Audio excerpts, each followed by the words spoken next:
Well, never mind, it's all done. Marlene's safe now. Yay! Ali's happy now. I've saved your life. Thank you very much.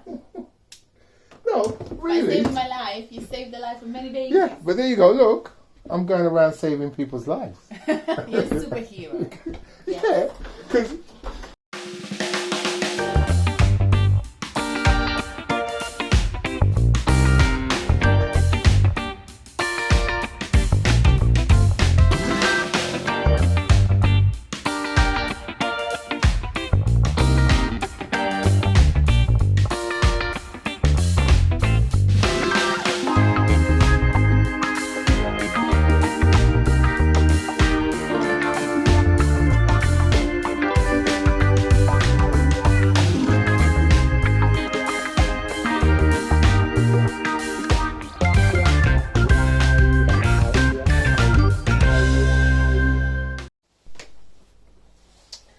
Yeah, right. Today's job is remedial work after EICR. Done it a couple of months ago. Now I've come back to do the remedial work. Just done a fitting in the kitchen and things like this broken switch, cracked switch. Going to change that. Changing the shaver point. It didn't match current regulations. Couple of broken sockets, but the main job is new Fuseboard. Going to fit a new dual tariff Fuseboard because they've got storage heaters in there, and going to fit RCBOs. So get on with that. Change that to a newer IP rated fitting. That's too near the bath. Can change. Touch the lamp from in the bath. So.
Yeah, this is an earth. That's the thing. Yeah, that was the problem. There's no earth here.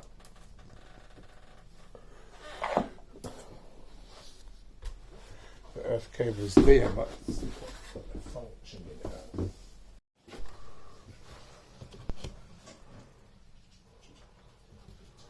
Cable is too short. Look. I wonder. Very looking.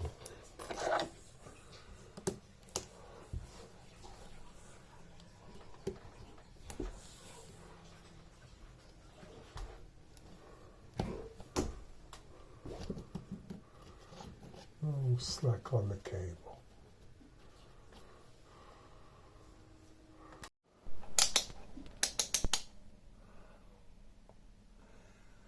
Doing a loop impedance test on this. It's not a good earth here, so I expect a high loop impedance.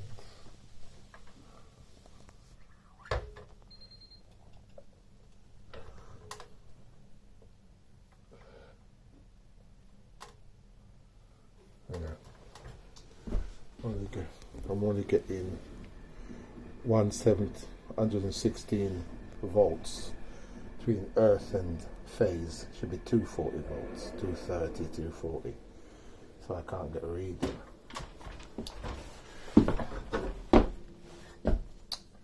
What's causing that, I do not know.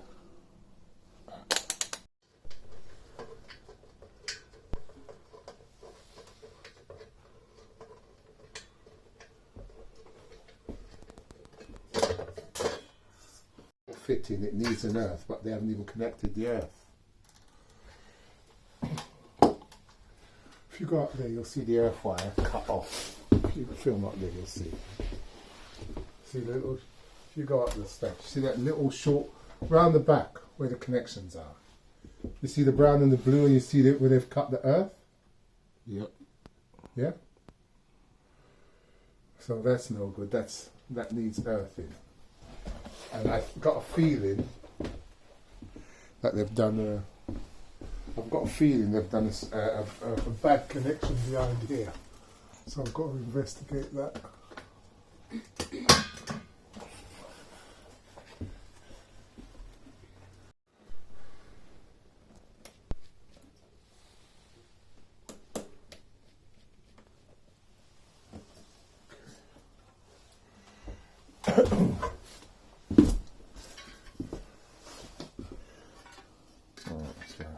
Not calling that crap.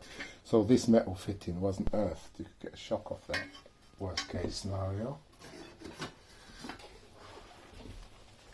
Poor Marlene would go up to change her lamp, touch the cover, back out. I've got a shock.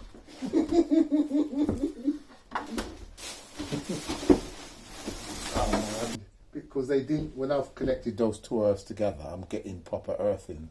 So I'm hoping by connecting them to earths, I'll get better earth there and better earth there. Hopefully, that's the thing. Right, so I'm getting good earth here. See? 247 between phase and earth. Let's see what I get up there. Here. Yeah.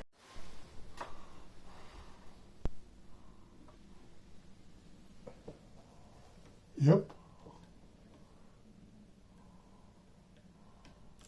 Yep. That's good. Whereas before I was only getting 117 volts between phase and earth. Now it's 240 volts. So that means I've got a good earth there now. Silly, man. Well, never mind. It's all done. Marlene's safe now. Yay! Ali's happy now. I've saved your life. Thank you very much. No, really. By saving my life, you saved the life of many babies. Yeah, but there you go. Look, I'm going around saving people's lives. You're a superhero. Yeah, because you get a shock, fall off the ladder, hit your leg, whatever. Now you can't get a shock. Thank you. Today we done some remedial work after we done an EICR a few weeks ago.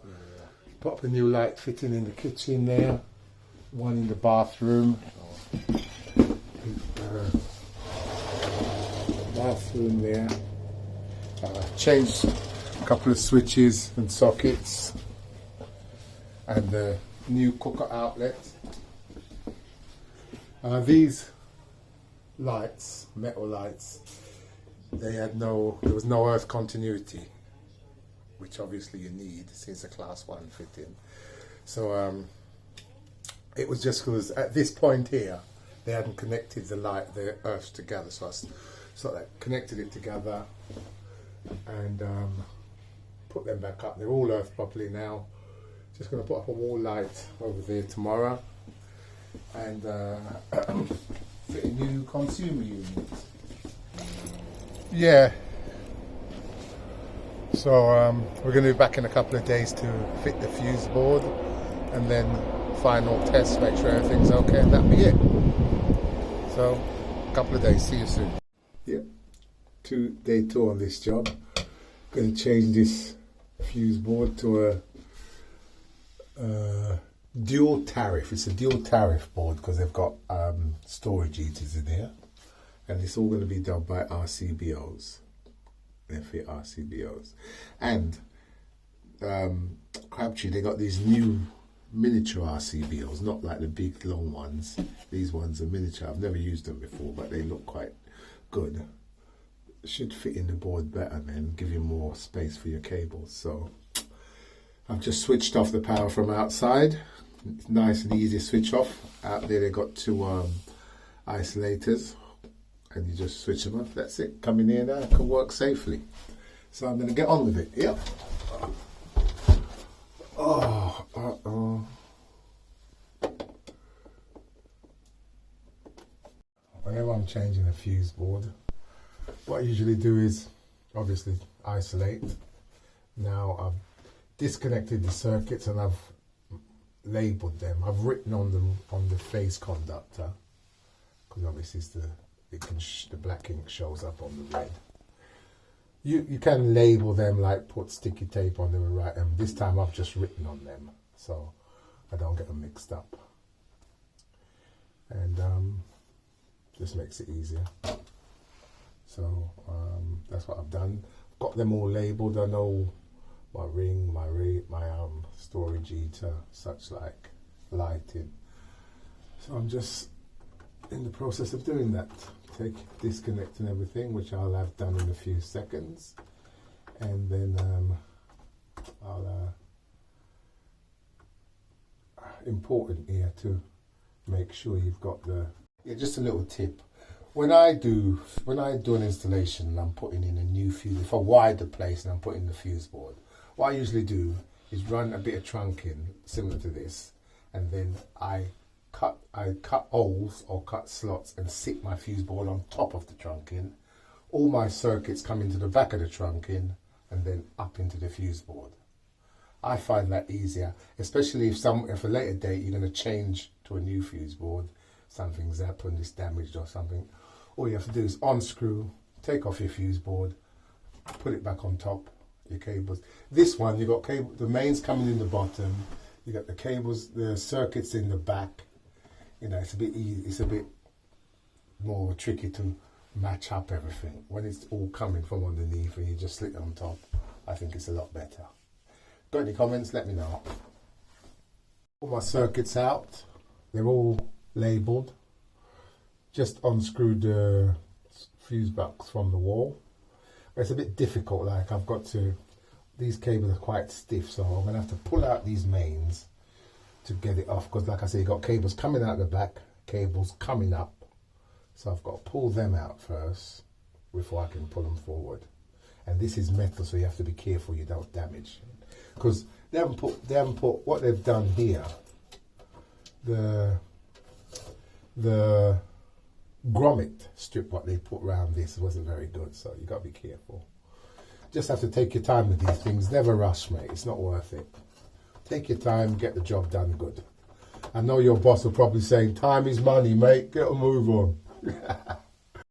Yeah, story about rushing, right? You should never rush, because one of my old apprentices, he left me, he was working with someone else, and then a few years later, he came back and was working with me. And he was telling me a story about where his boss was rushing him to do something like put a fuse board in, and he was drilling, and carelessly he drilled. It was I think it might have been a 3.5 metal drill, and he drilled right through his finger. Believe it or not, it's lucky that he didn't get that finger amputated, all because of rushing, mate.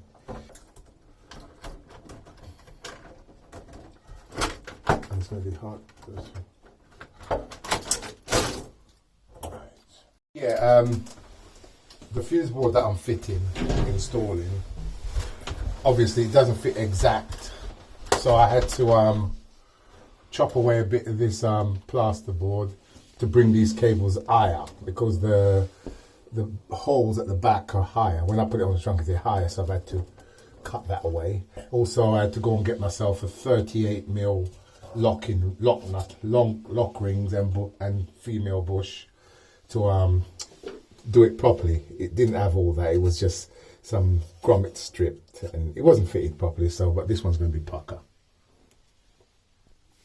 What are you going to do? Well, the fixings though, they've got wood here and here, but down here it's just plasterboard. So I've got to put some plasterboard fixings in, and like I said, I've put a bush, 38mm bush, and 2 lock rings to bring the board up a little bit up from the trunking.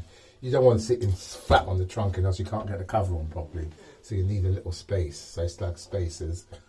The cables have got to go up a bit, because the hole was too low, so I had to cut this up a bit to get my part in. And I had to take it out again because I couldn't get proper fixings because of the plasterboard. So that's what. I've got my grommet strip, nice grommet strip fitted around because the cable's going to come through. There's my old that's going to pick up the bush and lock nut there. Alright, let's get this done.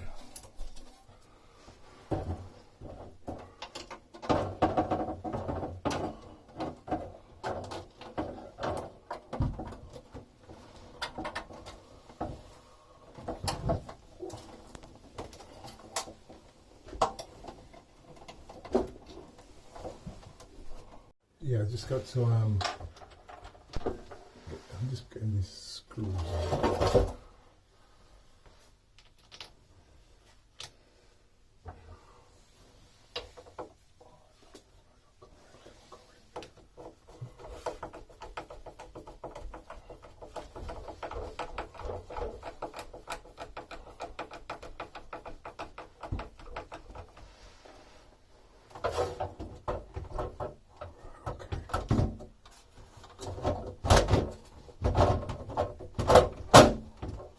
It.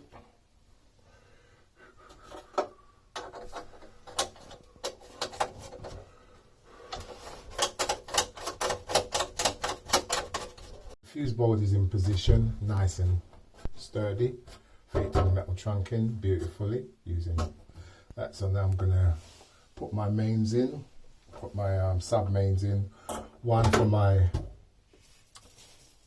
economy 7 and one for the normal supply. Then it's a matter of stripping the cables properly and connecting them. Some of them I may have to join because they're not long enough to go where I want them to go. So I may have to join them. Okay, so I'm going to get on with that. Yeah, these are the RCBOs I'm using. They're new to me. I don't know if you guys know about these, but they look just like MCBs. Usually RCBOs are a bit bigger. But these are neat because they fit like MCBs, give you more room in the fuse board. So yeah, all good. So I'm going to start fitting them and getting some power on, getting the lights on. Okay, so speak to you later. Yep, just updating you. I've almost finished. All the circuits are connected apart from one, the kitchen ring. These little RCBOs are neat, man. They're good. So this circuit is the last one. It's a bit short. It's coming over to here, so I've got to join it to extend it. Yep, it's almost done.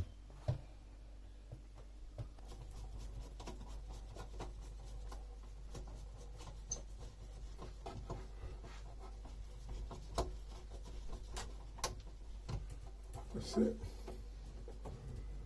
Press that in like that.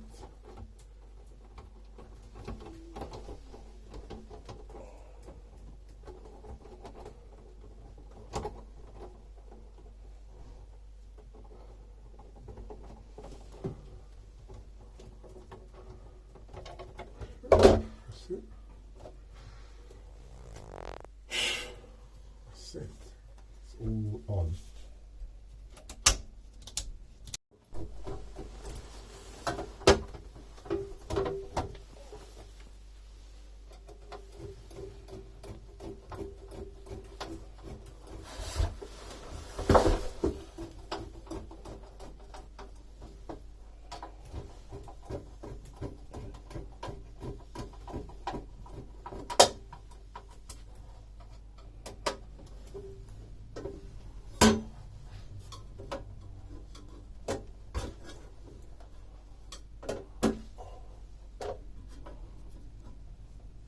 Come to the end of this job now. Fuse boards fitted, went nicely, everything went smoothly.